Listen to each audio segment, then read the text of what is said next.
Hi friends, welcome to our channel. இன்னைக்கு நம்ம பார்க்க போகிறது ரொம்ப முக்கியமான டாபிக், மகாபாரதத்தோட மூவர் தோற்றம்.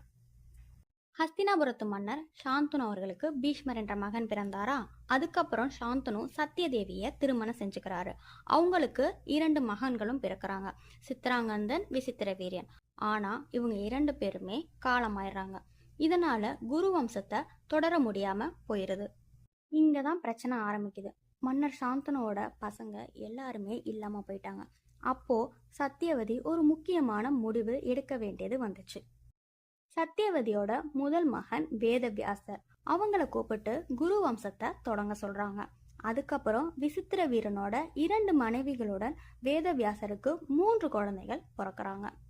இங்கதான் அந்த மூவர் தோற்றம் ஆரம்பிக்குது. அதுல முதலா பிறந்தவர் திருதராஷ்டிரன், இரண்டாவதா பிறந்தவர் பாண்டு, மூணாவதா பிறந்தவர் விதுரர்.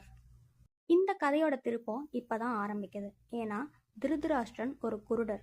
அதனால அவரு ஆட்சி செய்ய முடியாத காரணத்தினால பாண்டு மன்னனா ஆகிறாரு.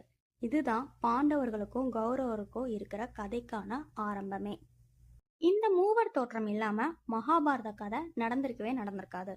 இந்த கதை உங்களுக்கு பிடிச்சிருந்தா லைக் பண்ணுங்க, ஷேர் பண்ணுங்க. இந்த மாதிரி இன்ட்ரெஸ்டிங்கான மகாபாரத கதை தெரியறதுக்கு சிஸ்பா தமிழ் சேனலை மறக்காம சப்ஸ்கிரைப் பண்ணுங்க.